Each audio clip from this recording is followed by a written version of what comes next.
দর্শক স্বাগত জানাচ্ছি আমাদের প্রতি রাতের আয়োজন জনতন্ত্র গণতন্ত্র অনুষ্ঠানে। আমাদের একজন সহকর্মী মারা গিয়েছেন, আপনারা নিশ্চয়ই জানেন, আব্দুল হাকিম শিমুল। তার আত্মার প্রতি শ্রদ্ধা জানিয়ে আমরা শুরু করছি এবং এই আলোচনাটা আমরা এভাবেই এগিয়ে নিতে চাইছি আজকে, যে কমপক্ষে 3 দিনে 4টি জেলায় রক্তক্ষয় হয়েছে এবং সবগুলোতেই ক্ষমতাসীন দলের নেতাকর্মীরা এই অন্তর্দ্বন্দ্বে জড়িয়ে পড়েছেন। কেন এমনটি হচ্ছে, কি তার সমাধান, সেইগুলো নিয়ে আমাদের আজকের আলোচনা। 3 জন অতিথি আমার বাইরে রয়েছেন।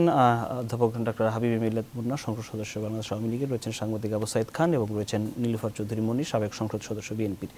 অসংখ্য ধন্যবাদ। যেটি আমরা আমাদের মতো করে জানবার চেষ্টা করেছি, বুঝবার চেষ্টা করেছি, যে এই যে 3 দিনে 4টি জেলায় রক্তক্ষয়ের খবর এবং হিসাব করলে গত 10 দিনে 7টি, আমি কেবলই হিসাবটি করলাম, 7টি জেলায় সংঘর্ষ হয়েছে এবং কোথাও কোথাও কোনো ঘটনা ঘটেছে, মারা গেছেন।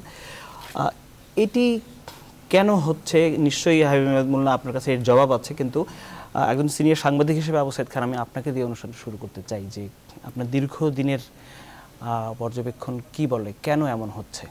আচ্ছা, দীর্ঘদিন ধরেই রাজনীতিতে অস্ত্র ঢুকে গেছে, মানে পেশি ঢুকে গেছে, কালো টাকা ঢুকে গেছে এবং এই পেশি এবং কালো টাকা জোরে ক্ষমতায় যাওয়া, প্রথম হচ্ছে এমপি হওয়ার চেষ্টা করা, বিভিন্ন প্রতিষ্ঠান দখল করার চেষ্টা করা, এগুলো হয়েছে এবং হানাহানি হয়েছে। প্রথম দিকে যখন রাজনীতি একটা ভারসাম্য ছিল, দুটো দল পাশাপাশি ছিল, বিএনপি আওয়ামী লীগ, তখন খুনাখুনি বিএনপি আওয়ামী লীগ হয়েছে, খেয়াল করুন। কিন্তু যখন এটা এক দলে পরিণত হয়েছে, বিএনপি যে কোনো কারণেই হোক, তার রাজনীতি ভুল সিদ্ধান্ত হোক আর যাই হোক, যে বিএনপির সাংগঠনিকভাবে দুর্বল হয়ে পড়েছে, তখন এখন একছত্র দাপট হচ্ছে ক্ষমতাসীন আওয়ামী লীগের। এবং এই দাপটের কারণে এখানে ওই যে সংস্কৃতিটা, মানে দল একটা চলে গেছে, কিন্তু এই যে খুনোখুনির সংস্কৃতি এবং এখানে দখলের রাজনীতি, না কোনো মৃত্যুই কামনা নয়, কিন্তু এই যে আমাদের সহকর্মী শিমুল মারা গেলেন শাহজাদপুরে, সেটা তো ঘটনার শিকার, জানি না, হয়তো আমি জানি না, এটা পুলিশ তদন্ত করে, এটা টার্গেট কিলিং না ঘটনার শিকার, সেটা পুলিশ তদন্ত করবেন। তবে খুনোখুনি হচ্ছে এবং খুনোখুনিতে দেখা যায় যে নিরীহ মানুষ কখনো খুন হয়, আর একটা যেই খুন হোক, সেটা তো মানে বিনা বিচারে কেউ কাউকে তো হত্যা করতে পারে না, তো এটা তো অন্যায়। তো এখন ব্যাপারটা হচ্ছে যে যখন রাজনীতিতে এই সন্ত্রাস থাকে, রাজনীতিতে কালো টাকা থাকে, রাজনীতিতে পেশির দাপট থাকে, তখন খুনোখুনি হয়। খুনোখুনি কখনো বা দুই দলের মধ্যে হয়, কখনো বা দলের মধ্যে হয়। এখন প্রতিপক্ষকে, এখন কালচারটাকে, কালচারটা হচ্ছে যে প্রতিপক্ষকে নিশ্চিহ্ন করে দেওয়া। তো এখানে বিরোধী পক্ষকে নিশ্চিহ্ন করে দেওয়া, যখন দেখে বিরোধী পক্ষ নাই, তাহলে দলের ভিতর তার রাইভালকে, তাকে টার্গেট করা, এবং এইটা হচ্ছে। কিংবা এই যে সম্পদ, এখন ব্যবসা বাণিজ্য ইত্যাদি, যেমন এক সময় ছিল, ওইটা খুব সিস্টেমে চলে গেছে। এখন ঠিকাদারিকে এই করা, এখন ঠিকাদারিটা কিন্তু ওটা একটা সিস্টেমে চলে গেছে। ঠিকাদারি নিয়ে এক সময় কিন্তু হানাহানি হয়েছে এবং খুনোখুনি হয়েছে, এখন ওইটা সিস্টেম হয়ে গেছে, পার্সেন্টেজ দিয়ে একটা সিস্টেম হয়ে গেছে। তো এখন হচ্ছে যে বিভিন্ন প্রপার্টি দখল করা, যেমন হল দখলের ব্যাপারটাও, যেহেতু হলে অন্য পার্টি নাই, এখন ওইটাও একটা সিস্টেম হয়ে গেছে। কিন্তু এখন প্রপার্টি দখল করা, বিশেষ করে রাজনৈতিক কর্তৃত্ব এবং আধিপত্য বিস্তারটা দলের অভ্যন্তরে, এটার জন্য এখন খুনাখুনিটা হচ্ছে। এটা হলো থিওরিটিক্যাল ব্যাপার। আর একটা হচ্ছে যে কোন ঘটনা ঘটছে, এর জন্য কে দায়ী না দায়ী, সেইটা আমাদের বলার ক্ষমতা নেই, এটা পুলিশ তদন্ত করবেন। এবং কোনো তদন্ত সাংবাদিকরাও তাদের কোনো ইনভেস্টিগেটিভ নিউজের মধ্যে দিয়ে তারা এটাকে তুলে আনতে পারে। কিন্তু ব্যাপারটা হচ্ছে যে এর কারণগুলো কি, যেগুলো আমার কাছে মনে হয়েছে, সেটা আমি মনে করছি যে এই কারণগুলোর জন্য এই রাজনৈতিক সংস্কৃতি এর জন্য দায়ী। আমাদের সহকর্মী তানজির মেহেদি, তিনি এই সাম্প্রতিক ঘটনাগুলোকে সংকলন করে একটি রিপোর্ট তৈরি করেছেন। আমরা সেই রিপোর্টের কিছু অংশ একটু দেখে এসে আলোচনায় ফিরতে চাই। তানজির মেহেদির রিপোর্টটি আমরা দেখতে চাই। 20তম কাউন্সিলের পর থেকে দল গোছানো ও শৃঙ্খলা ফিরিয়ে আনার কথা বলে যাচ্ছে আওয়ামী লীগের হাইকমান্ড। এমনকি জনগণের মন জয়ের মধ্য দিয়ে আগামী নির্বাচনের প্রস্তুতি নিতে দলের নেতাকর্মীদের নির্দেশ দেন প্রধানমন্ত্রী শেখ হাসিনা। টেরোরিজম কখনো আমরা প্রশ্রয় দেব না, এর বিরুদ্ধে আমরা সব রকম ব্যবস্থা নিচ্ছি এবং নিয়ে যাব। কিন্তু হাওয়া বইছে বিপরীতে। সারা দেশে প্রকট হয়ে উঠছে দেশের পুরনো এই রাজনৈতিক দলটির অন্তর্দ্বন্দ্ব। গেল 3 দিনে সিরাজগঞ্জের শাহজাদপুর, পাবনার ঈশ্বরদী, নড়াইলের ভদ্রবিলা আর শেরপুরে ঘটে রক্তক্ষয়ী সংঘর্ষ। মারা গেছে সমকালের সাংবাদিক আব্দুল হাকিম শিমুল ও দলের নেতা প্রভাস রায়। আহত বহুজন। 17 জানুয়ারি সুনামগঞ্জের দিরায়ে জলমহাল দখলকে কেন্দ্র করে সংঘর্ষে জড়ায় আওয়ামী লীগ ও যুবলীগ। প্রাণ হারায় 3 জন আর আহত হয় 22 জন। রাজনীতি বিশ্লেষকের ভাষায় কর্মীদের আনুগত্যের অভাব স্পষ্ট হয়ে উঠছে। দল এবং সরকার যখন একাকার হয়ে যায় তখন ওই ধরনের সংকট দেখা যায়। তো সেই জন্যে দল এবং সরকারকে স্বতন্ত্র করা দরকার এবং বিরোধী দল যেন থাকে তার একটা ব্যবস্থা থাকা দরকার। সুতরাং চূড়ান্ত কথাটি হচ্ছে এই যে দলকে সঠিকভাবে গণতান্ত্রিক দল হিসেবে গড়ে তুলতে হলে জনগণের কাছাকাছি নিতে হবে, জনবিরোধী কর্মকাণ্ড থেকে বিরত থাকতে হবে। অভিযুক্তদের দল থেকে বহিষ্কারের উদাহরণ টেনে এসব কোন্দল ঠেকাতে হাইকমান্ড এখন তৎপর বলছেন দলীয় সাংগঠনিক সম্পাদক। শৃঙ্খলা বিরোধী, গঠনতন্ত্র বিরোধী অথবা অসামাজিক বা অরাজনৈতিক যে কোনো সন্ত্রাসী কর্মকাণ্ড যে অবস্থায় যদি কোনোভাবে অভিযোগ উত্থাপিত হয়, আমরা কিন্তু দল হিসাবে বসে নাই। আমরা তাৎক্ষণিকভাবে সাংগঠনিক ব্যবস্থা নিচ্ছি এবং প্রশাসনকে বলে দেওয়া হচ্ছে সন্ত্রাসী তাদের কোনো দল নেই, দল নিরপেক্ষভাবে তাদের বিরুদ্ধে ব্যবস্থা নেওয়া হবে। স্বরাষ্ট্রমন্ত্রী বলছেন। আমি যেতে চাই নীলুফা চৌধুরী মনি, আমরা শুনছিলাম এই বাস্তবতা। আমি হাবিব মিলাদ মুন্না আপনার কাছে আসবো, সব কিছু নিয়ে তারপরে আসি। অভিযোগের আরও অনেক কিছু রয়েছে। মনে যদি আপনি বলতেন যে এই আমরা আমাদের মতো করে জানবার চেষ্টা করেছি, আপনারাও একটা সময় দীর্ঘ সময় ক্ষমতায় ছিলেন, তখনও এই চিত্র খুব বেশি কম বেশি আমরা দেখিনি, কাছাকাছি গেছে এই ক্ষমতাসীনদের রক্তক্ষয়। এখনকার পরিস্থিতিটা যদি আপনি একটু পর্যালোচনা করতেন। ধন্যবাদ আপনাকে। যারা শুনছেন প্রত্যেককে আমার শুভেচ্ছা অভিনন্দন। আমরা আসলে পড়ালেখার বোধহয় সবগুলো 3 জনই একটা জিনিস পড়েছি, মেলথাসের জনসংখ্যা তত্ত্ব। আপনার নিশ্চয়ই মনে আছে যে যখন মানুষ খুব বেড়ে যায়, প্রকৃতি কতভাবেই যদি আমি নিয়ন্ত্রণ না করি, প্রকৃতিই তাকে নিয়ন্ত্রণ করে বিভিন্নভাবে। ঠিক তেমনই মেলথাসের জনসংখ্যা তত্ত্বের মতোই আমি মনে করি যে দেশেই হোক, নট অনলি বাংলাদেশ, যে দেশেই একটা দল একটা গ্রুপ যখন খুব বেশি মানে একক ক্ষমতাধর হয়ে যায়, একক সংখ্যাগরিষ্ঠতা বৈধ উপায়ে হোক অবৈধ উপায়ে হোক সে অর্জন করতে সক্ষম হয়, আমি বলবো যেভাবেই হোক, অন্যায়ভাবে ন্যায়ভাবে পরের কথা বাড়তে থাকে, যখন তার এই যেটা সাইদ ভাই বললেন যে অস্ত্র, পেশি, কালো টাকা, হল দখল, যখন এখানে সেকেন্ড আর কেউ থাকে না তার প্রতিবাদ করার, প্রতিহত করার, যখন কেউ কথা বলতে যায়, একটা নিরপেক্ষ ব্যক্তিকে যখন কথা বলতে গিয়ে আরেকটা চেতনার শক্তি যখন থাকে, শুধু আমি আমার সুবিধা নেওয়ার জন্য চেতনা, এটা সুবিধা, এটা কিন্তু অরিজিনাল চেতনা না। যারা অরিজিনাল চেতনা, আমি যদি অনেক আগের কথা ধরি, শেখ মুজিবুর রহমান অথবা জিয়াউর রহমান, তারা কিন্তু কখনোই এই দেশের জন্য বলে নাই তাদের জীবদ্দশায় আমরা দেখি না আমি এই করেছি, আমি এই যুদ্ধ করেছি, আমি এই দেশটাকে বাংলাদেশ হিসেবে প্রতিষ্ঠা করেছি, এটা বলার প্রয়োজন হয় নাই। এখন যেভাবে আমরা অতি আধিক্যতা করি, অতি অহংকারী হয়ে যাই, এই জায়গাগুলো, এটা কিন্তু অহংকার থেকে জন্ম নেয়, এটা স্বৈরাচার থেকে জন্ম নেয়। যখন একটা দেশে বিরোধী দল তার সঠিকভাবে কাজ করতে পারে না বা তারাও করতে চায় না বা করে না, আমি তাদের পক্ষ হয়েও বলছি সরকারি দলের, যে তারা যেভাবে দমন পীড়ন যে নীতিটা চালায় সেটাই ভীত হয়ে যায় যখন একটা গোষ্ঠী, তখন আর বিকল্প এইটাই হবে, এটাই স্বাভাবিক। আমরা যদি 75-এর দিকে তাকাই, আমরা তখনও দেখেছি, তখন কিন্তু দল একটাই ছিল প্রায়, তখন এইরকম বিএনপি বা অন্য দলগুলো, জাতীয় পার্টি, এগুলোর জন্ম হয় নাই। তো তখনও কিন্তু আমরা ইতিহাস ঘাটলে যা দেখি, তখনও এরকমই ছিল, এই মারো কাটো ধরো খাও। তখন না হয় একটা সদ্যজাত সদ্য দেশ ছিল, অনেক কিছু আইন শৃঙ্খলার মধ্যে পড়ে নাই, অনেক কিছু নতুন করে করতে হয়েছে।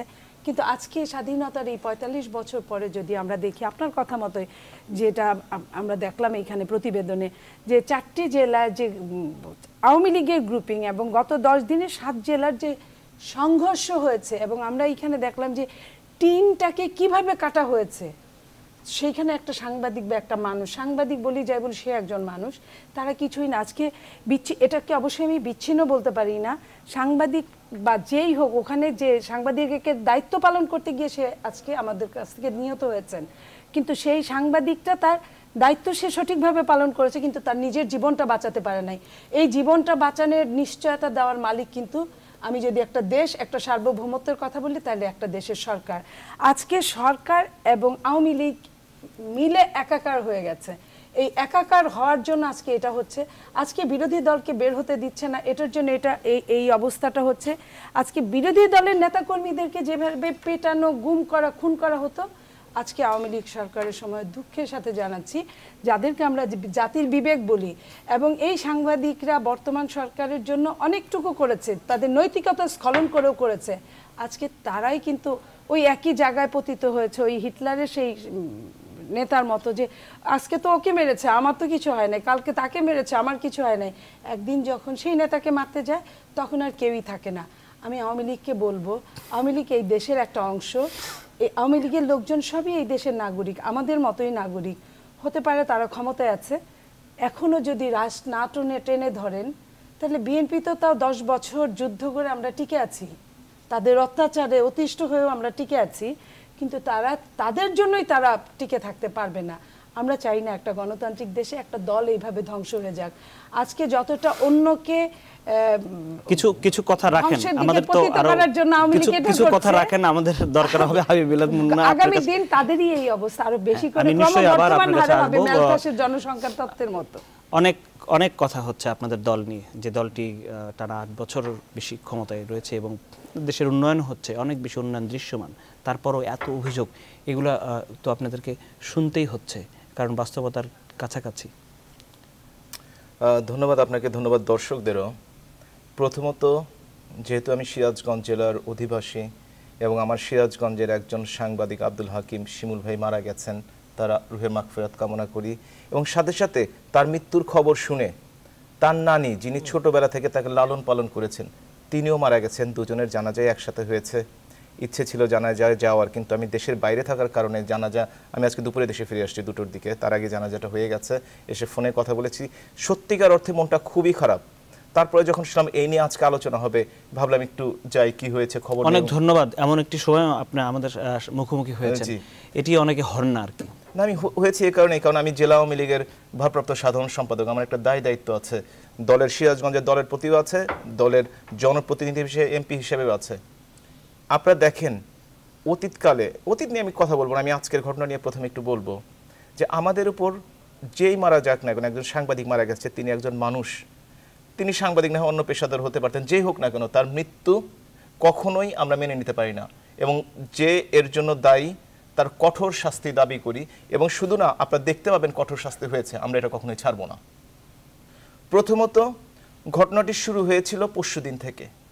পরশুদিন যখন ওই কলেজের, শাহপুর কলেজের ছাত্রলীগের সভাপতিকে মেয়রের 2 ভাই বা তারা কয়েকজন মিলে পিটিয়ে বাসায় নিয়ে হাত পা ভেঙে দেয়, কিন্তু আসলে আমি যতদূর শুনেছি যে এই যে প্যাটেলা যেটাকে বলে, যেটাকে সেটা ভেঙে দেয় এবং তাকে বেশ গুরুতর আহত করে। এতে ছাত্ররা স্বাভাবিকভাবে ফুঁসে উঠবে, তারা উঠেছে, সেটাই স্বাভাবিক, এবং তারা রাস্তা বন্ধ করে। তখন মেয়রের যে ভাই এই কাজটি করেছিল তাকে গ্রেফতার করা হয়, পুলিশের সুপর্দ করা হয়। তারপরে একটি মিছিল মেয়রের বাসার দিকে এগিয়ে আসে এবং ইট পাটকেলে ছড়ে। আমি যে কথাগুলো বলছি আমি খবর নিয়ে বলছি, এবং প্রত্যেকের সাথে ওই এলাকা আলোচনা করে, ওই এলাকার এমপি স্বপন ভাইয়ের সাথে কথা বলেছি, আমি পুলিশ প্রশাসনের ঊর্ধ্বতন কর্মকর্তার সাথে কথা বলেছি, আমি আমার দলের প্রেসিডেন্টের সাথে কথা বলেছি, এবং ওই এলাকায় আরও অনেক লোক আমার পরিচিত, যেহেতু একই এলাকার আমরা। তখন 2-4টে ইট পাটকেলে ছোড়া হয় তার দিকে। কী ধরনের অস্ত্রশস্ত্র ছিল সবাই তো এক কথা বলেন, আমিও জানি না যে যারা আসছেন, এটা একটা প্রতিবাদ। তখন এবং হালিমুল হক মিরও বলেছেন যে তিনি তার শটগান দিয়ে গুলি করেছেন, পত্রিকায় দেখেছেন আপনারা। সুতরাং সেই গুলি থেকে একজন সাংবাদিক তার দায়িত্ব পালন করতে যেয়ে নিহত হন। বাংলাদেশে দায়িত্ব পালন করতে নিহত হয়েছে, এই জন্য সত্যিকার অর্থে তিনি তার দায়িত্ব সঠিকভাবে পালন করেছেন। এর বিচার আমরা সুস্পষ্টভাবে সিরাজগঞ্জ জেলা আওয়ামী লীগের পক্ষ থেকে আমরা প্রশাসনকে জানিয়ে দিয়েছি যে সে হালিমুল হক মিরু, আমি যে পার্টির সেক্রেটারি, জেলা আওয়ামী লীগ সেক্রেটারি, সে সাংগঠনিক সম্পাদক, সে নির্বাচিত পৌর মেয়র, ফার্স্ট ক্লাস পৌর মেয়র। তারপরে বলেছি যদি কেউ যে জড়িত থাকে, আপনারা জানেন কে জড়িত, আমাদের পক্ষে জানা সম্ভব না এত দূর থেকে, আপনারা তাকে গ্রেফতার করুন, তাকে বিচারের আওতায় আনুন এবং তাকে তার যে শাস্তি প্রাপ্য তাকে সেটি দেন। হালিমুল হক মিরুর 2 ভাইকে গ্রেফতার করা হয়েছে। আশেপাশে তার 5জন, আরও 5জন যারা তার আশেপাশে থাকতো তাদেরকে গ্রেফতার করা হয়েছে। উনাকেও হয়তো খুব যদি পাওয়া যায়, যেখানে পাওয়া যাবে, নিশ্চয়ই এই সময় তো সবাই পালিয়ে থাকে, আপনারা জানেন স্বাভাবিকভাবে মানুষের একটা থাকে যে এই সময়টাতে পালিয়ে থাকবেন, পালিয়ে আছে। যেহেতু তার নামে মামলায় 1 নম্বর আসামি তাকে করা হয়েছে, সুতরাং তাকেও গ্রেপ্তার করা হবে। এবং আমার পার্টি বাংলাদেশ আওয়ামী লীগের সেক্রেটারি জনাব ওবায়দুল কাদের আপনার টিভিতে দেখেছেন, আজকে বলেছেন অপরাধী যেই হোক না কেন, যত শক্তিশালী হোক না কেন, তাদের কোনো ক্ষমা নেই। এই 2-4 আমি বলছি না যে কে খুন করেছে, আমি দেখি নেই, আপনারাও কেউই দেখেন নাই, ওটা পুলিশ প্রশাসন আইন ওগুলো প্রমাণ করবে। কিন্তু যেই করে থাকুক না কেন, সে যেই হোক না কেন, আমি অন্তত বলতে পারি এর মধ্যে জনগণের যে সুশাসন শুরু হয়েছে, সেই সুশাসন ইনশাল্লাহ এ ব্যাপারেও আমরা পুরোপুরিভাবে পালন করব।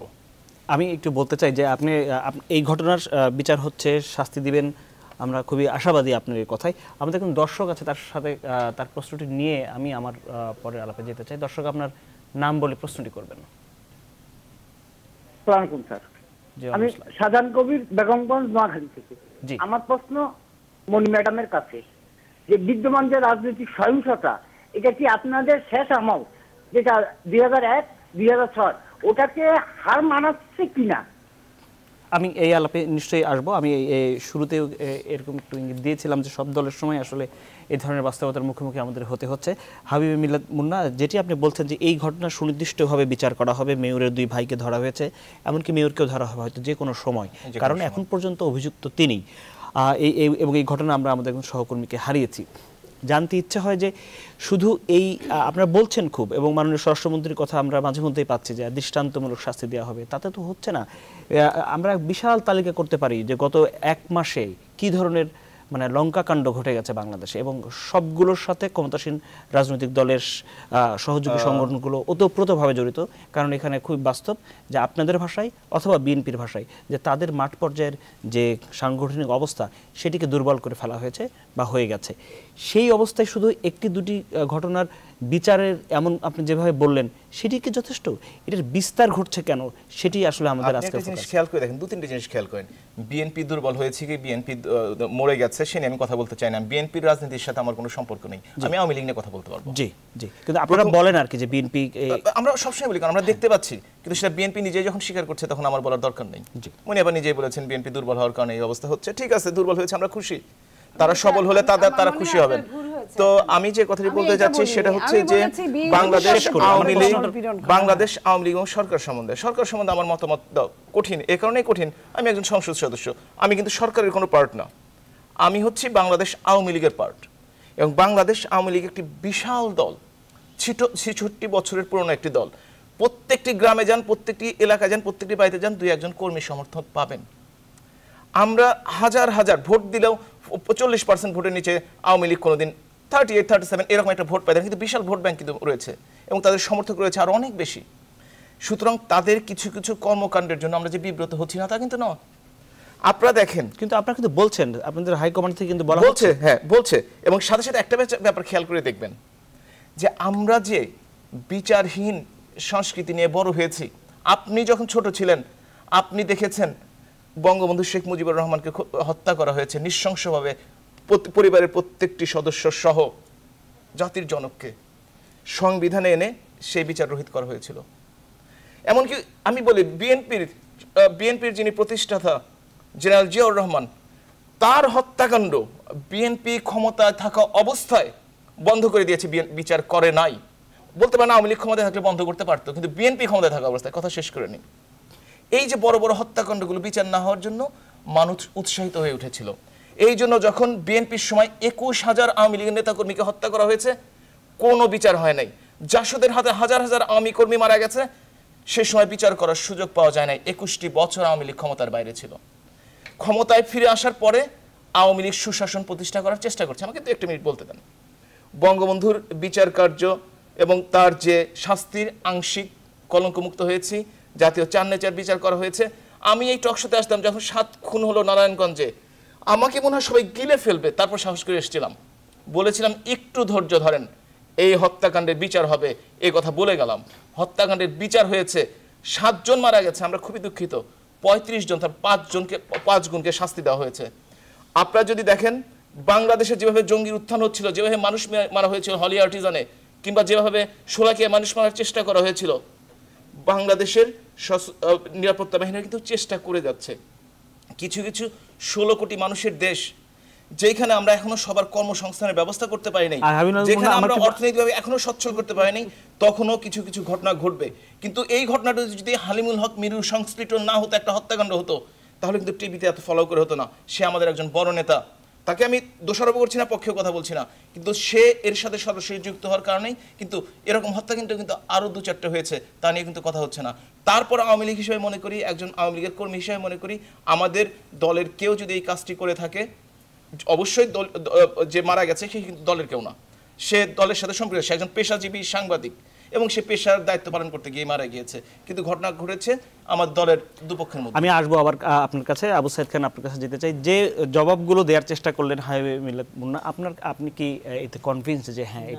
আমার কাছে মনে হয় যে সমস্যাটা রাজনীতির ভিতরে, সেইগুলোকে চিহ্নিত করতে হবে। হ্যাঁ, একটা হলো যে ঘটনা স্পেসিফাই কে করেছে, কোন ব্যক্তি করেছে, সেটা আলাদা সাবজেক্ট, কিন্তু ঘটনাটা এখানে। এবং এটা সম্পর্কে আওয়ামী লীগের অনেক প্রবীণ নেতারাও আক্ষেপ করে বলেন যে রাজনীতি আর রাজনীতিকদের কাছে নাই, এবং স্বয়ং রাষ্ট্রপতি বলেছেন রাজনীতি এখন ব্যবসায়ীদের পকেটে। অর্থাৎ রাজনীতি প্রক্রিয়া বহির্ভূতভাবে এক ধরনের টাকার বদৌলতে অনেকে নেতা হচ্ছেন, এমপি হচ্ছেন, মন্ত্রী হচ্ছেন। এই যে জায়গাটা এর রাজনীতিতে, এবং এটা ওবায়দুল কাদেরের ভাষায় বলি যে এটা হাইব্রিড আওয়ামী লীগ। তো যখন দলের ভিতর আদর্শবাদ থাকে না, দলের ভিতর যখন রাজনীতির চর্চা থাকে না, গণতন্ত্রের চর্চা থাকে না, এটা সব দলের জন্য, এটা বিএনপির জন্য যেমন সত্য, আওয়ামী লীগের জন্য সত্য। তখন দেখা যায় যে দলের অভ্যন্তরে তখন কর্তৃত্ব প্রতিষ্ঠার জন্য যখন গণতান্ত্রিক নিয়ম থাকে না, তখন সে কিভাবে নেতা হবে? তখন শক্তির দাপটে, পেশির দাপটে, অর্থের দাপটে নেতা হবে। এবং আপনি জানেন যে শক্তির দাপটের সাথে পদ কিন্তু কিনা হয়, এটা আমরা কখনো শুনি নেই। যে প্রতিযোগিতা হয়েছে কিন্তু এখন পদ বিক্রি হয়, যে একজন ওই এলাকার নেতা সে বিভিন্ন ইউনিয়ন কমিটির, জেলা কমিটির, উপজেলা কমিটির পদ বিক্রি করেন, এগুলো রয়ে গেছে। এবং এই কথাতে এবং দলের সাধারণ সম্পাদক বলছেন যে মানে কর্মীর চেয়ে নেতা বেশি হয়ে গেছে, এটিও বলতে বাধ্য হচ্ছেন আসলে। হ্যাঁ, সেগুলো হয়েছে। তাই এই জায়গাগুলোকে যদি সংস্কার না করা হয়, অর্থাৎ যে রাজনীতির সংস্কৃতির যদি পরিবর্তন না ঘটে, এখানে রাজনীতিতে যে কর্তৃত্ববাদ সেটার যদি অবসান না ঘটে, এখানে যদি গণতন্ত্রের চর্চার ক্ষেত্র প্রসারিত না হয়, এখানে যদি রাজনীতি আদর্শবাদ প্রতিষ্ঠিত না হয়, তাহলে এই ঘটনা ঘটতে থাকবে। এবং একটার বিচার হবে, কয়টার বিচার করবেন? বিচার হওয়াটা জরুরি, বিচার হলে এই প্রবণতা কমে আসবে, এ ব্যাপারে আমি দ্বিমত করছি না, কিন্তু আপনি কয়টার বিচার করবেন? আপনার যদি এর কারণগুলোকে যদি উন্মোচিত করা না হয় এবং চিহ্নিত করে সেই অনুসারে যদি ঔষধ না দেওয়া হয়, প্রিভেনশনটা নিয়ে, হ্যাঁ, তাহলে হবে যে তখন তো ঘা এক জায়গায় এসে মলম দেবেন, আর এক জায়গায় ঘা হবে শরীরে। অর্থাৎ আমি এই প্রশ্ন নিয়ে আবার আপনার কাছে আসবো, কিন্তু আমি যেতে চাই নির্ভর চৌধুরী মনি আপনার কাছে। আপনি আমাদের কথার মাঝখানে বলতে চাইছিলেন। আসলে মুন্না ভাই অনেকগুলো কথা বলেছে, আমি ওনার দোষ দিই না, ওনার আজকে মাথা ঠিক নাই, এটাও হতে পারে, এটাই স্বাভাবিক একটা সংসদ সদস্য তার এলাকায়। কিন্তু উনি কথা বলতে গিয়ে কিছু কথা বলেছে, আমি একটু অবাক হয়েছি। উনি যথেষ্ট শিক্ষিত লোক, আমি জানি। উনি বলেছেন জাসদের মৃত্যুর বিচারের সুযোগ পাওয়া যায় নাই। জাসদের মৃত্যুটা আমি প্লিজ আপনার সময় বলবেন, আমি যদি কথা যেটা বলে রেখেছি, আমি বলি জাসদ কর্তৃক আওয়ামী লীগের নেতা কর্মীদের যে হত্যা করা হয়েছে 21 বছর অপেক্ষা করতে হয়েছে তার বিচার পাওয়ার জন্য, এই কথাই বলেছে। আপনি আমার মাথা খারাপ কি না খারাপ সেটা পরের কথা, নিজের মাথা ঠান্ডা করে ঠান্ডা মাথায় শুনে। আচ্ছা ঠিক আছে, আপনি ওটা বলেছেন, ওটাই ধরলাম। জাসদ কর্তৃক, জাসদের সঙ্গে তো আপনাদের অনেক দহরম মহরম এখন, তাহলে বিচারের ভাগাভাগিটা কেন হচ্ছে না? খালি খালেদা জিয়া কি 3 ঘন্টা লেফট রাইট হয়? জাসদের এতগুলো, জাসদ আওয়ামী লীগ মেরেছে, আওয়ামী লীগ মেরেছে, তারপরে এখন আপনারা এই বিচার করতে পারেন না? যারা কামানে উঠে নাচলো, নর্তন কুর্দন করলো, তারাই ডাইনে বসে বামে বসে, তারাই বুদ্ধি দেয়, তারাই বুদ্ধিদাতা। আপনি বললেন যে শেখ মুজিবের হত্যার বিচার তখন অনেক দিন হয়নি, এখন তো হয়েছে, তাহলে এখন দেশের অবস্থা এত খারাপ কেন? হত্যার বিচার হয়েছে। আমি যদি আপনাকে বলি মুন্না ভাই, যে ব্রাহ্মণবাড়িয়ায় যে মন্ত্রী এমপি দ্বন্দ্বের জন্য, কুন্দলের জন্য যে নাসিমনগরে যে বিশাল ঘটনাটা ঘটে গেল, একটা হিন্দুদের মাঝে যে অবস্থা করলেন, সেটার যদি সঠিক বিচার হতো তাহলে আজকে এই অবতারণাটা হতো না, সঠিক বিচার হতো। যদি আমি গাইবান্ধার এমপির কথা বলি, গাইবান্ধার এমপি যে আভ্যন্তরীণ কুন্দলে মারা গেলেন, তার বিচারটা যদি হতো তাহলে কিন্তু এটা হতো না। আমরা প্রত্যেক দিন সেই মখা আলমগীরের সময় থেকে শুনে আসছি, রানা প্লাজা থেকে শুনে আসছি যে অপরাধী 24 ঘন্টা 48 ঘন্টা, সাহারা খাতুনের সময় থেকে শুনে আসছি বিচার হবে। আমরা কিন্তু সাগর রুনির হত্যাকারীর আজ পর্যন্ত কোনো ট্রেস পাইনি, সরকার কিন্তু একজনই আছে। তো এটা বলার জন্য বলা। আমি যদি এটা বলি যে ওই নোয়াখালীর আকরামকে যখন পুড়িয়ে আরামে আরামে আপনারা গ্রিল করে করে দেখলেন, দাঁড়িয়ে দাঁড়িয়ে ছাই করা হলো, আজ পর্যন্ত আমার মনে হয় না যে সেই বিচারটা ওরকম হয়েছে। আপনারা এই যে এত এত ক্ষমার কথা বললেন, আমি আপনাকে আপনার জ্ঞাতার্থে একটা কথা বলি। বাংলাদেশ স্বাধীন হওয়ার পর থেকে আজ পর্যন্ত সম্ভবত 25 জনকে রাষ্ট্রপতি বিশেষ ক্ষমতা দান করেছে প্রতিষ্ঠার হওয়ার পরে থেকে, 71 থেকে এই পর্যন্ত। এর মধ্যে 2006 নাগাদ ছিল সেটার সংখ্যা 3 জন, 2006 এর পরে থেকে এটার সংখ্যা হয়েছে এখন 25 জন। সেই 25 জনের মধ্যে লক্ষ্মীপুরের তাহেরের ছেলে বিপ্লব, তাদেরও কিন্তু ক্ষমা হয়েছে। তা এটা কি বিচার? এটাকে কি বিচার বলে? এটা দল করার জন্য কি এটা কি বিচার বলা হয়? দর্শক প্রশ্ন করবেন, দর্শকের প্রশ্নের উত্তরটা দিই আগে। এক কথায় উনি বলেছেন যে 1 থেকে 6 হার মানিয়েছেন কেন? উনার প্রশ্নের উত্তরটা আমি দিয়ে দিলাম যে আকরাম সাহেব মারা গেছেন কবে, চেয়ারম্যান হয়েছেন কবে, এবং এই আকরাম সাহেবের মতো গ্রিল পুড়িয়ে পুড়িয়ে কি এর আগে হত্যা হয়েছিল? উনি এই প্রশ্নের উত্তরটা দর্শক দেখা যাক। আরেকজন দর্শক আমাদের সাথে যুক্ত হতে চাইছেন। দর্শক, আপনার নাম বলে প্রশ্নটি করবেন। আমি সুমন কুমার বিশ্বাস যশোর থেকে বলছি। জি, বলছি যে কোনো হত্যাকাণ্ড ঘটার সাথে সাথেই সরকার প্লাস যারা শীর্ষস্থানীয় লোকজন আছে সরকারে, তারা একে অন্যকে দোষারোপ করছে, এরা ঘটাইছে ওরা ঘটাইছে, কিন্তু এই ঘটনা ঘটানোর পরপরই দেখা যাচ্ছে বলতেছে যে তারা এর সাথে জড়িত না, নাশকতার উদ্দেশ্যে করা হচ্ছে, এ করা হচ্ছে করে প্রকৃত ঘটনারে আড়াল করা হয়ে রোগচক্র অন্তরে চলে যাচ্ছে। এই ঘটনা একসময় চাপা থেকে যাচ্ছে। আর বিস্তারিত জি জি হাবিব মুন্না, অনেক প্রশ্ন আবার জমা হয়েছে। আসলে বেশি প্রশ্ন জমা হয়নি। মনি আপাকে আমি অনেকদিন ধরে চিনি, উনি খুব ভালো বলেন এবং সত্যি কথা দলের জন্য নিবেদিত প্রাণ, এটাও আমি জানি। না, তার আগে আবু সাইদ খান একটি কথা বলেছেন যে উনি শুধু এই সুনির্দিষ্টভাবে দুই একটা বিচার করার মধ্যে দিয়ে এই সমাধান মিলবে না। আমি একটা কথা বলি, সুনির্দিষ্টভাবে একটি দুটি বিচার নয়, প্রত্যেকটির বিচার কাজ শুরু হয়েছে। সেখানে আসছিলাম যে নাসিরনগরের কথা বলা হয়েছে, এমপি মন্ত্রীর দ্বন্দ্বের কারণে একটি ঘটনা ঘটে গেল, এর বিচার হওয়া দরকার, বিচার হওয়া দরকার। এটা তো আমরাও বলছি, বিচার হতে তো একটু সময় দিতে হবে। আসামিদের ধরা হয়েছে, কোর্টে যাবে, সাক্ষীরা আসবে, তাদের জন্য একটু সময় দিবেন না? বলেছেন এটা যদি বিচার হয়ে যেত, আমরা তো ভাই আর্মি না, জিয়াউর রহমান আছে, মনে হলো গুলি করে মেরে ফেললাম, শেষ হয়ে গেল, এটা সম্ভব না আমাদের পক্ষে। আমরা গণতান্ত্রিক, আমরা নিয়মের মাধ্যমে চলবো। এরপরে বলেছে গাইবান্ধার এমপিকে অন্তর্দ্বন্দ্বের জন্য মারা গেছে। এতই যদি আপনি জেনে থাকেন, দয়া করে একটু লিখিতভাবে কোর্টে জানান এর অন্তর্দ্বন্দ্বের কারণে মারা গেছে। আমরা তো আপনাকে নিয়ে নাচবো যে আমাদের একটা সমস্যার সমাধান হয়ে গেল। এবং উনি সাথে সাথে বলেছেন এই কথা যে এটাও নাকি বিচার সাথে সাথে হওয়া দরকার। একজন সংসদ সদস্য মারা গেছে, আমরা দুঃখিত এবং আমরা অন্তর থেকে আশা করি তাকে যে হত্যা করেছে তার অবশ্যই বিচার। কিন্তু আমরা চাইলেই ওই মার্শাল কোর্ট করে সামরিক শাসনে কখনোই বিচার করতে পারবো না। আমরা সিভিল কোর্টে যাব, আমরা সুন্দর একটা বিচার ব্যবস্থা যাতে বাংলাদেশে প্রতিষ্ঠিত হয় সেই ব্যবস্থাটা করব। আমরা বঙ্গবন্ধু আমার জাতির জনকের হত্যাকাণ্ডের বিচার কিন্তু স্বাভাবিক প্রক্রিয়ায় করেছি, ওর জন্য কিন্তু মার্শাল ল করিনি। মার্শাল ল যাদের মাথার মধ্যে সারাদিন ঘোরে, পিছনের দরজার কথা যাদের মাথার মধ্যে ঘোরে, তাদের এছাড়া কোনো কিছু নাই। আমি আজকে একটু আগে আপনাদের টিভিতে দেখছিলাম, উনি যে পার্টি করেন তার মহাসচিব পাশে বসেছিলেন কে জানেন? শফিউল আলম প্রধান। বলেন তো কে মনে আছে? সাতক্ষণ ছাত্রলীগের মনে আছে? সাতক্ষণ আজকে কার পাশে বসে আছে? সেই শফিউল আলম প্রধান আজকে তাদের সাধারণ সম্পাদকের পাশে বসে কি বলছেন? যাই বলুক না কেন উনি সাতক্ষণ আমার মাল এ কথা অস্বীকার করে না। সুতরাং এই নিয়ে কথা বলতে চান, নাশকতার কথা বলেন। নাশকতা আপনারা যা দেখিয়েছেন, হিটলারের পরে মনে হয় সেকেন্ড হিটলারের মতো পারেন নাই আপনারা। আপনারা 221 জন মানুষকে গত 2015 সালের জানুয়ারি থেকে মার্চ পর্যন্ত কাবাব বানিয়েছেন। বার্ন ইউনিটে যাবেন, আমি ডাক্তার, আমি জানি কি কষ্ট মানুষের। যারা মরে গেছে আল্লাহ তাআলা তাদের ভেস্ত নসিব করুক। তারা বেঁচে থাকলে আজকে যে হাজার হাজার লোক পঙ্গুত্ব বরণ করেছে, মানুষ হাত পা সোজা করতে পারে না, ব্যথায় চলতে পারে না, পঙ্গু হয়ে পড়ে আছে। এই আপনাদের পেট্রোল বোমা আপনারা মেরেছেন। ওই আপনার নেত্রী বেগম খালেদা জিয়া অবরোধের কথা বলে ঘরের মধ্যে উঠে গেলেন, আর হাজার হাজার আপনারাও ঘরের মধ্যে যে লুকিয়ে পড়লেন। আর কিছু কিছু লোককে ভাড়া করে পেট্রোল বোমা মেরে এই আমার দেশটাকে অর্থনৈতিকভাবে ক্ষতিগ্রস্ত করলেন, মানুষকে হাজার হাজার। নাশকতা তো আমরা দেখেছি 2013 সনে 2013 সালের সেপ্টেম্বর থেকে জানুয়ারি মাস পর্যন্ত। আমরা কিন্তু নাশকতার কথা উনি বলেছেন তো, আমি তো বলতে চাইনি। হয়তো আপনার প্রত্যেকটি কথাই ঠিক, কিন্তু আমাদের আলোচনার প্রেক্ষাপটটি আজকে অন্যরকম। যে আমি আসলে সত্য কথা বলতে পছন্দ করি, তো এইজন্য মানে প্রত্যেক কথা ঠিক থাকে বলার বলে থাকব। আমি হয়তো বলেছি যে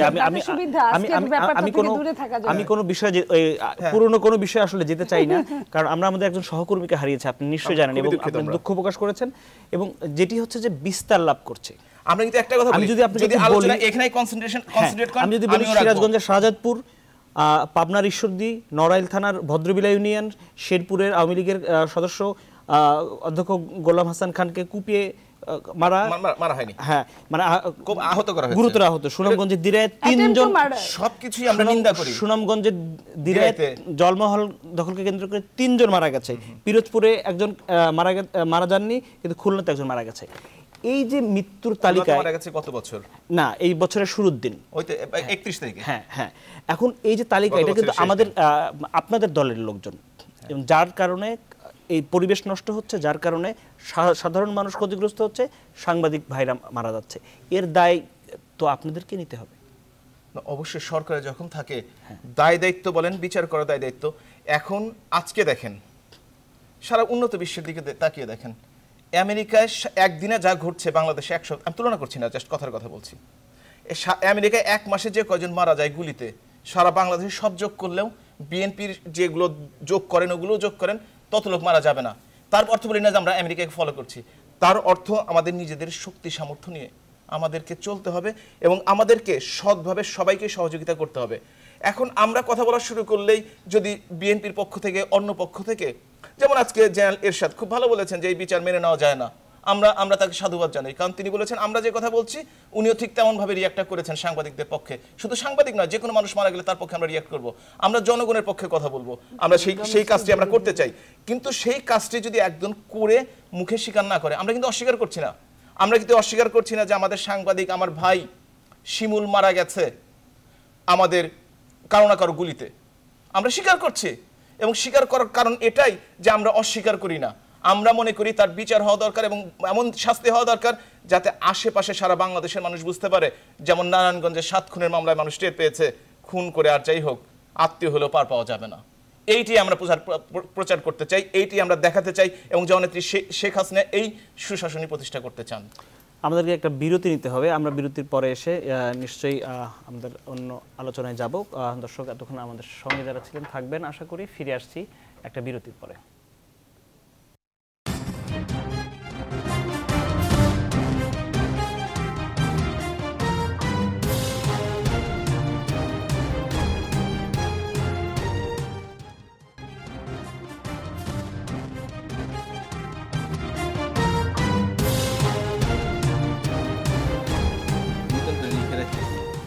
দর্শক আবারও স্বাগত আমাদের জনতন্ত্র গণতন্ত্র অনুষ্ঠানে। আমরা আলাপ করছিলাম সমসাময়িক রাজনৈতিক পরিস্থিতি, বিশেষ করে একজন মেয়রের গুলিতে এখন পর্যন্ত যে অভিযোগ, তাতে তার গুলিতেই আমাদের একজন সহকর্মী শিমুল, উনি মারা গেছেন শাহজাদপুরে।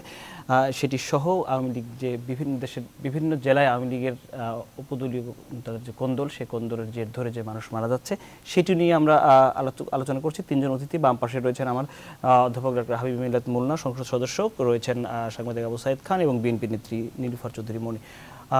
সম্ভবত নীলুফার চৌধুরী মনি, আমি আপনার কাছে যাব, কারণ এদিকে অনেক শুনলাম আপনার এই যে আমরা তো তারাও তাদের আত্মপক্ষ সমালোচনা করে কিছু বলছেন যে হ্যাঁ এই পরিস্থিতি তাদের কাম্য নয় এবং তারা শাস্তি বিধান করার নিশ্চয়তা করছেন। এখন আমি জানতে চাইছি যে সমাধানটা কি, আপনার কি মনে হয়? এই যে উপদলীয় কোন্দলের কারণে সাধারণ মানুষ মারা যাচ্ছে, আমাদের সহকর্মীরা মারা যাচ্ছে, সমাধান সূত্রটা কি? সমাধানের এক কথায় সূত্র হলেন আপনারা হচ্ছেন জাতির বিবেক। যখন একটা দেশের রাজনীতি পচে যায়, মাছের মাথায় যখন পচন ধরে, ওইটা বেছে বেছে ফেলে দিতে হয়।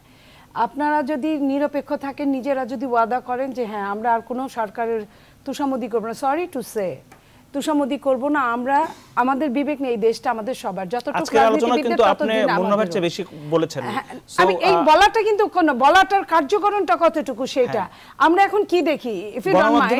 আমি আপনাকে একটা কথা বলি, আমরা এখন কি দেখি, প্রথমে একটা দুঃখজনক ঘটনা আমরা দেখি টুইটারে, ফেসবুকে, যেমন আপনি ধরেন 2টা জেলায় এর মধ্যে বাচ্চাদের উপর হেঁটে গেছে চেয়ারম্যানরা, আওয়ামী লীগের নেতারা।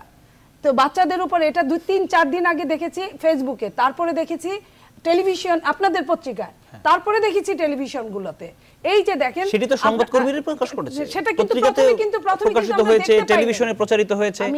আমি শেষ করি, হয়েছে, কিন্তু কতদিন পরে? ডাক্তার আসিবার পূর্বেই যদি রোগী মারা যায়, তাহলে কিন্তু আর ডাক্তারের দরকার পড়ে না। আমাদের মুন্না ভাই, উনি একজন ডাক্তার, প্রফেসর, কিন্তু উনি কথা বললেন যেভাবে, উনিও ডাক্তার, ওনার ডাক্তারিতে রোগী বাঁচে। আর ওই যে যারা আদালত পাড়ায় বড়ি বিক্রি করে, ওনার চেয়ে কিন্তু সুন্দর সুন্দর করে কথা বলে, এই নিয়ে যান নিয়ে যান নিয়ে যান, মাত্র 1 টাকা, এটা খাইলেই ভালো হয়ে যাবে, জীবনের শেষ চিকিৎসা। কিন্তু ওই খেলে কিন্তু একদিন ধরে ওনাকে বলা হলো যে তুমি যে এগুলা বিক্রি করছো কয়জন লোক মারা গেছে তোমার এটা খাও, আমারটা মরেও না বাঁচেও না, কারণ আমি খালি আটা দিয়েই বানাই। হ্যাঁ, মুন্না ভাই কথা বললেন এতক্ষণ, কিন্তু যেভাবে ওই আটাওয়ালার মতো কথা বললেন, আটাওয়ালার মতো, কিন্তু উনি পেশায় ডাক্তার, মানুষকে বাঁচান। তো আমি আর মুন্না ভাইয়ের কথায় যে পর্যন্ত আমাদের মধ্যে ঐক্যতা না আসবে, হ্যাঁ একজন মানুষ সে আওয়ামী লীগ করে, একজন মানুষ সে বিএনপি করে, সে আপনার ভাই হতে পারে, আমার ভাই হতে পারে, সে যে আমার ভাই হলে সেও কিন্তু একটা ইন্ডিভিজুয়াল মানুষ, সেই ইন্ডিভিজুয়াল মানুষ তার কৃতকর্মের ফলাফল ভোগ করবে। সেটার জন্য আওয়ামী লীগ কেন আওয়ামী লীগের খোলস থেকে বের হয়ে আসতে পারে না? 6-7 বছর ক্ষমতা ক্যারি করার পরেও কেন তাদের এত ভয়? তারা উনি বললেন যেখানেই ভোট সেখানেই 40% আওয়ামী লীগ, তো 60% হলেও তো বাইরের আছে, আর 40% যদি এমন হয় যে 154টা একদম বিনা প্রতিদ্বন্দ্বিতায় আওয়ামী লীগ, ওখানে তো 100%। উনি ভুল বলেছেন, ওনার স্ট্যাটিস্টিক্যালি ভুল। আমাদের দর্শক 154টা, তারপর হলো 2%, 3%, 7%, 10%। নাম বলে প্রশ্নটি করবেন। জি দর্শক শুনতে পাচ্ছে, আপনার নাম বলে প্রশ্নটি করবেন। আসসালামু আলাইকুম। আসসালাম। জি, আমি পলাশ বলছিলাম দিনাজপুর থেকে। জি হ্যালো। জি আমরা শুনতে পাচ্ছি, পলাশ প্রশ্ন করবেন। আমি আবু সাইদ খান স্যারের সাথে কথা একটু বলতে চাচ্ছিলাম, যেটা হচ্ছে সাগররুনি মারা যাওয়ার পরে স্বরাষ্ট্রমন্ত্রী থেকে বলা হয়েছিল 24 ঘন্টার মধ্যে অ্যারেস্ট করা হবে, কিন্তু আজ পর্যন্ত আমরা কোনো ধরনের তথ্য পাইনি। তো শিমুল যে মারা গেছেন গতকালকে, তাকে নিয়ে যে আশা ভরসা দেওয়া হচ্ছে তার আসলে কতটুকু সম্ভব এটা আমরা তা নিয়ে সন্দিহান। আর আপনারা যেখানে সাংবাদিক সমাজ আজকে আবু সাইদ খান প্রশ্নটা আপনার দিকে ছিল। হ্যাঁ, এটা আমি আশাবাদী হতে চাই যে আমার ধারণা যে শিমুলের হত্যাকারীদেরকে খুঁজে বের করে বিচার করবে, এই আশাটাই ব্যক্ত করতে চাই। তারপরে তো সংশয় জাগেই, কেননা অনেক সাংবাদিক হত্যাকাণ্ডটিতে বিচার হয়নি। সাগররুনির ব্যাপারটা ওটা তো এখন মানে হিমাগারে চলে গেছে, আরও অনেক ঘটনাই তো আটকে আছে, এগুলো বিচার হওয়াটা খুবই জরুরি। তবে আমি যে জিনিসটা মনে করি, আলোচনা যেখানে দাঁড়িয়েছে যে এই যে রাজনীতিতে যে সমস্যাটা, এটা বিচারটা লাগবে, আমি আগেও বলেছি, কিন্তু প্রশ্ন হচ্ছে বিচারের সঙ্গে সঙ্গে রাজনীতিটা পরিবর্তনটা দরকার। এই যে রাজনীতিটা আগে কি ছিল? রাজনীতিটা ছিল সংগ্রাম, আন্দোলন, সমাজসেবা। এখন রাজনীতিটা কি? রাজনীতি মানে টেন্ডারবাজি, চাঁদাবাজি, দখল, ব্যবসা, অর্থাৎ এখন রাজনীতি হচ্ছে রাজনীতি ব্যবসা। তো এখান থেকে যদি রাজনীতিকে মুক্ত না করা যায়, তাহলে এখানে দেশের যে সামগ্রিক সব ক্ষেত্রে উন্নয়ন ঘটছে, অনেক ক্ষেত্রে দেশ এগিয়ে যাচ্ছে, এই যে দেশের অগ্রগতি, অগ্রযাত্রা, এটাও কিন্তু ধরে রাখা কঠিন হবে। কেননা সর্বোপরি তো দেশকে পরিচালনা করে রাজনীতিকরা। তো রাজনীতির অঙ্গনে যদি এই ধরনের সমস্যা হয়, এবং রাজনীতিতে যদি পেশির শক্তির দাপটে, টাকার দাপটে যদি কেউ নেতা হতে পারে, তো নেতা হয়ে তখন এই সমস্যাটা আরও উত্তরোত্তর বাড়তে থাকবে। এখন প্রশ্নটা হচ্ছে যে এটাকে সমাধান করতে হলে এখানে সরকারকে, রাষ্ট্রযন্ত্রকে নিরপেক্ষ থাকতে হবে। সরকার প্রধান বা তারপরে আমরা সরকার প্রধানই তো শেষ কথা না, উনি বলছেন, কিন্তু নিচের দিকে যদি সেটা ফলো না করে, তো সরকার প্রধান যেমন যেটা বলা হচ্ছে যে নিয়ন্ত্রণহীন তৃণমূল, সেটা আমি বলছি যে আওয়ামী লীগ প্রধান উনি এখন বলেছেন যে আওয়ামী লীগে কোনো লোক দরকার নাই, যে জামাত শিবিরকে কেন আওয়ামী লীগে এটা স্থান হবে না। কিন্তু বহু জায়গা জেলা পর্যায়ের নেতারা দেখা গেছে আওয়ামী লীগে তাদেরকে মিষ্টি খাওয়ায়ে ফুল দিয়ে বরণ করে নিয়েছেন। অর্থাৎ উপর থেকে বলার পর সেটা তো অনুসরণ করতে হবে, তা না হলে তো নেতা, প্রধান নেতার কথা তো কথাই থেকে যায়। হাবিবুল্লাহ মুন্না আপনার কাছে যেতে চাই, এই যে মানে নিয়ন্ত্রণহীন তৃণমূল যেটা বলা হচ্ছে, যে তৃণমূল উপরের কথা, কেন্দ্রের কথা শুনছে না। তৃণমূল এখন এমন পর্যায়ে চলে গেছে যেখানে তারা টেন্ডারবাজির সাথে যুক্ত, তারা মানে আর্থিক যত বিষয় আছে তার সাথে যুক্ত, যতখানি না আদর্শ, যতখানি না কোনো একটি দলীয় কর্মসূচি পালনের ব্যাপারে ত্যাগ স্বীকারের কোনো মন মানসিকতা, সেই জায়গা থেকে সরে গেলে তো ক্ষতি সবারই কিনা। যদি সত্যিকার অর্থে আপনি তৃণমূল বলে থাকেন, তৃণমূল বলতে আসলে আমরা কি বুঝি? মাঠ পর্যায়ের আমি বলি, আমি আসছি। আপনি যে কোনো একটা উপজেলা সন্ত আমাদের ইউনিট অথবা জেলা একটা ইউনিট, এর নিচে তো আসলে তেমন কিছু নেই। যদি টেন্ডারের কথা ধরেন, ভাগাভাগির কথা ধরেন, এর নিচে কয়জন আওয়ামী লীগের নেতা একটা টেন্ডারবাজির সাথে জড়িত হতে পারে? একটা উপজেলা, আপনার উপজেলার কথা চিন্তা করে দেখেন, আর চিন্তা করে দেখেন ওই উপজেলায় আওয়ামী লীগের কত হাজার তৃণমূল কর্মী নেতা রয়েছে। সুতরাং ঢালাওভাবে কথাটা বলা ঠিক না। বলেন এভাবে কিছু কিছু তৃণমূলের নেতা করে পার্টির ভাবমূর্তি নষ্ট করার চেষ্টা করছে, তাহলে হয়তো আলোচনা হতে পারে। আপনি ঢালাওভাবে সবাইকে বললেন হবে না। আপনি তো সেই আটাওয়ালা যে ইয়ের কথা বললেন, ওই যে আমার আপাতত আজকাল বেশ কোর্টে টোটে যান মনে হচ্ছে, ওনাকে রাজনৈতিক পরিমণ্ডলে দেখি না, উনি হয়তো আটা খুঁজতে যান। তো আমি দেখছি, আমি চেষ্টা করি আমার কথাগুলো বলার জন্য নিজে থেকে, ভিতর থেকে, সৎ থেকে পার্টির কথা বলি অবশ্যই, সাথে সাথে এটাও বলছেন সাধারণ মানুষজন যেন বুঝতে পারেন। আমি মনে করি বাংলাদেশ মানুষজন আইকিউ বেশ শার্প, তারা কি বলি কি বুঝে ফেলে, কিন্তু আপা আসলে আমার কথা বুঝতে পারেন নাই। উনি আটা খেয়ে আটার মতো কথা বলছেন, কয়েকদিন পর হয়তো ইয়ারবার কথা বলবেন কিংবা বাবার কথা বলবেন।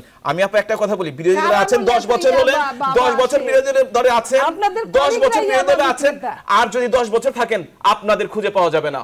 আওয়ামী লীগ 21 + 5 বছর ক্ষমতার বাইরে ছিল, সেই আওয়ামী লীগ সবসময় শক্তিশালী আছে, ইনশাল্লাহ ভবিষ্যতে থাকবে। আপনার 10 বছরে আপনার মাথার মধ্যে, ব্রেনের মধ্যে আটা ঘুরছে এখন, এরপরে দেখবেন যে হয়তো বলবেন যে ওই যে র্যাটম ইঁদুর মারার বিষ নিয়ে ঘুরবেন, খবরদারি সব খাবেন না, হয়তো কোনোদিন সূর্য আপনাদের উঠতেও পারে। না, কিন্তু আমার প্রশ্ন যেটি আমি ঢালাওভাবে যদি নাও বলি, মানে উল্লেখযোগ্য সংখ্যক তৃণমূলের নেতারা, এবং শুধু টেন্ডারবাজি তো অর্থ কামানোর মূল বিষয় না, আরো অনেক বিষয় আছে, আপনি নিশ্চয়ই জানেন, আপনি একজন স্থানীয় সংসদ সদস্য সেখানকার, মানে এই বিষয়গুলোর সাথে নেতাকর্মীরা জড়িয়ে পড়ছে কিনা, এটি আপনাদের জন্য শঙ্কার কিনা? নেতা হিসেবে আপনি যদি 96 এর নির্বাচনের কথা চিন্তা করে দেখেন, আওয়ামী লীগ কিন্তু অনেক উন্নয়ন করেছিল 96-2001-এ, কিন্তু আওয়ামী লীগ কিন্তু ক্ষমতা আসতে পারে নাই, বিভিন্ন কারণে আসতে পারে নাই। তার মধ্যে অন্যতম কারণ ছিল ছোটখাটো কিছু ঘটনা ঘটেছিল, 2-1টা জমি দখলের ঘটনা ঘটেছিল ঢাকায়, 2-4 জন ছেলেরা 2-1টা কাজ করেছিল, সেটা তো আপনাদের মাথায় রয়েছে। পত্রপত্রিকা আসার কারণেই কিন্তু আমাদের সাধারণ সম্পাদক জনাব ওবায়দুল কাদের এবং মাননীয় প্রধানমন্ত্রী সব সময় বলে যাচ্ছেন দলের শৃঙ্খলা ঠিক রাখার জন্য, দলের নেতাকর্মীদের চেইন অফ কমান্ড মানার জন্য, সাথে সাথে এই কাজগুলো। হ্যাঁ, বিরাট দল বলেছি তো, কোটি কোটি সদস্য, তাদের মধ্যে থেকে যদি কয়েক হাজার সদস্য কিছু করে, আমরা তো অবিলম্বে শাস্তি দিয়েই যাচ্ছি। প্রত্যেকটা জেলা, আমার জেলাও শাস্তি পেয়েছে অনেকে, কিন্তু আমরা অনেককে, অধিকাংশ গান 90-95 নিয়ন্ত্রণে আছে, 2-4-5 নিয়ন্ত্রণে নাই। আমরা তাদেরকে নিয়ে চিন্তিত, আমরা চাই তারাও নিয়ন্ত্রণে আসুক, কিন্তু ওই ক্ষমতা যখন, টাকা যখন সামনে চলে আসে, তখন সত্যিকার অর্থে দলটা পিছনে চলে যায়। এটা কোথাও কোথাও, এর জন্যই অনেকগুলো ঘটনা ঘটছে। আপনি মনে করেন না রাজনৈতিক আদর্শের জন্য একজন ভাই আরেকজনকে খুন করে? বাংলাদেশে রাজনৈতিক আদর্শের জন্য খুনোখুনি খুব বেশি হয় নাই, প্রতিহিংসা হয়েছে। রাজনৈতিক প্রতিহিংসা চরিতার্থ করার জন্য 21,000 আমাদের দলের লোকই মারা গেছে বিএনপির হাতে। কিন্তু সত্যি, কিংবা আহসানুল্লাহ মাস্টার, কিংবা মমতাজউদ্দিন আহমেদ, MS কিবরিয়া, এদেরকে সরাসরি ইলিমিনেট করা হয়েছে যাতে তারা জনপ্রিয় নেতা ছিল এখানে। কিন্তু এই যে ছোটখাটো যে নেতাগুলোর কথা বলছেন, তাদেরকে কিন্তু স্বাভাবিকভাবে রাজনৈতিক না, হয়তো ব্যক্তিগত দ্বন্দ্ব, হয়তো সম্পদ নিয়ে দ্বন্দ্ব, কিংবা হয়তো কোনো টাকা ভাগাভাগি নিয়ে দ্বন্দ্ব, কোনো টেন্ডার নিয়ে দ্বন্দ্ব, এই ধরনের ঘটনা। আমি একটা ব্যাপার খেয়াল করে দেখেছি, পিওর রাজনীতি নিয়ে হত্যাকাণ্ড বাংলাদেশে ইদানিংকালে রাজনৈতিক আদর্শের কারণে, আদর্শগত দ্বন্দ্বের কারণে আমি দেখিনি। হ্যাঁ, সেটি। এবং এই আপনি যেটি বলছিলেন যে টাকা সামনে চলে এসেছে, রাজনীতির পেছনে চলে গেছে, এটি কিন্তু আমি সেটাও বলিনি, আমি বলছি কিছু কিছু লোকের জন্য, কিছু লোকের জন্য। এখন সেটি কি দলের একটি মাথা ব্যথার কারণ নয়? আমরা তো অবশ্যই জন্যই তো আমরা সব সময় আমরা চেষ্টা করছি, চাইলেই তো হবে না। আপনার বাংলাদেশের সমাজ ব্যবস্থাটাকে বুঝতে হবে। আমাদের 2840 ডলার থেকে এখন $1500 মাথাপিছু ইনকাম বেড়েছে, আমাদের বৈদেশিক রিজার্ভ বেড়েছে, আমরা দেশে উন্নয়ন করছি, কিন্তু আমরা কিন্তু এখন পর্যন্ত প্রত্যেকটা মানুষের কর্মসংস্থান ব্যবস্থা করতে পারি নাই। অন্য সময় তো এখন সবচেয়ে বেশি করছি, কিন্তু করতে পারি নাই। এক বাবার 4 ছেলে, 4 জনই গ্রাজুয়েট, একজন চাকরি করে, 3 জন করে না, তার সংসার চালাতে হয়, তাকে তো কিছু করতে হবে। আমি তো মনে করি আগামী 20 বছর পরে জননেত্রী শেখ হাসিনার নেতৃত্বে বাংলাদেশ যেভাবে এগিয়ে চলেছে, মিছিল মিটিং করার লোক পাওয়া যাবে না, যেমন আজকে ইংল্যান্ড আমেরিকায় পাওয়া যায় না, নিজের প্ল্যাকার্ড নিজে ধরে থাকতে হয়। এর কারণটি হচ্ছে অর্থনৈতিকভাবে সচ্ছলতা যতদিন না আসবে, ততদিন পর্যন্ত রাজনৈতিক স্থিতিশীলতা, রাজনৈতিক হানাহানি, মারামারি, আইন শৃঙ্খলা পরিস্থিতি আরো বেশি ভালো করা একটু কষ্টকর। সেটার জন্য কি গণতন্ত্র জরুরি কিনা? গণতন্ত্র অবশ্যই জরুরি, এবং গণতান্ত্রিকভাবেই উন্নয়ন এবং গণতন্ত্রের হাতে পাশাপাশি চলবে। এবং যতদিন পর্যন্ত গণতান্ত্রিক সরকার ক্ষমতা থাকবে, এই 46 বছরের ইতিহাসে যদি জেনারেল এরশাদ, জেনারেল জিয়াউর রহমান এরা ক্ষমতায় না থাকতেন 21টি বছর ধরে, তাহলে বাংলাদেশকে 2017 সনে এসে পিছন দিকে ফিরে তাকাতে হতো না, কিংবা বঙ্গবন্ধুকে যদি সেই সময় 1975 সনের কাল রাত্রিতে হত্যা করা না হতো, তাহলে হয়তো আজকে আমাদের টিভিতে বসে এই ধরনের হত্যাকাণ্ড আমাদের দেখতে হতো না। আলোচনার শেষের দিকে নির্ভর চৌধুরী মনে আপনার শেষ বক্তব্য। অনেকগুলো তো কথা, কিন্তু আপনি যদি সময় দেন, উনি অনেকগুলো কথা বলেছেন, ইয়াবার কথা বলেছেন। আমি সত্যি মানে খুব খুশি যে উনি এত কলিগদের ভালোবাসেন, ওনার কলিগরা এত ইয়াবার ব্যবসা সারা বাংলাদেশের আমদানি রপ্তানি করেছেন, যে এখন আর এগুলা বলতে হয় না, আবার 150, 200, 2000 তুলনা করা হয়। আগুনের কথা বলেছেন উনি, আগুনের কথা বলেছেন। আমরা পুলিশদের রিপোর্ট দেখলে আমরা দেখি যে ওনাদের ইউটিউবে দেখি যে অনেক পুলিশ অফিসার বলেছেন সরকারে টিকায় রাখছি আমরা, ভোট দিছি আমরা, আন্দোলন দমাইছি আমরা, আগুন দিছি আমরা বাসে। তো এরপরেও যদি উনি আমাদের বলেন উনারাই করবেন, উনারাই বলবেন, সব কিছুই, তাল গাছটাও উনাদের, বিচারও উনাদের, সেখানে আমাদের বলার কিছু নেই। রাজনৈতিক আদর্শের দ্বন্দ্বের কথা বলেছেন, আদর্শ এই জায়গাটায় উনি ঠিক আছেন। আমি জানি না ব্যাকগ্রাউন্ডে মুন্না ভাই ছাত্র রাজনীতি থেকে আসছেন কতটুকু আমি জানি না, কিন্তু যারা আজকে আসছে আমি জিজ্ঞেস করি, ছাত্রলীগই বলি বা ছাত্র দলই বলি, আদর্শের কথা বলছেন যারা প্রাতিষ্ঠানিকভাবে রাজনীতি শিখে আসছে ইউনিভার্সিটি কলেজ থেকে। বাংলাদেশ কিন্তু প্রতিষ্ঠিতই হয়েছে ছাত্রদের ত্যাগের উপর, মহিমার উপর। সেই ছাত্র রাজনীতি যারা ধরেন ঢাকা বিশ্ববিদ্যালয় ধরেন, যারা যারা ঢাকা বিশ্ববিদ্যালয় থেকে আসছে, কয়জন আছে বড় নেতা ওনাদের এখানে ঢাকা বিশ্ববিদ্যালয়? গোটা 50 নেতাই আছে আওয়ামী লীগ ছাত্রলীগে যারা কোনো পদ পায় না, অথচ হঠাৎ করে হাইব্রিড তারা কিন্তু বড় বড় পদে পদান্বিত হচ্ছে। ওনারা একটা দুর্ঘটনা ঘটে বলে যে এটা আমাদের দলে জামাত ঢুকে গেছে, বিএনপি ঢুকে গেছে।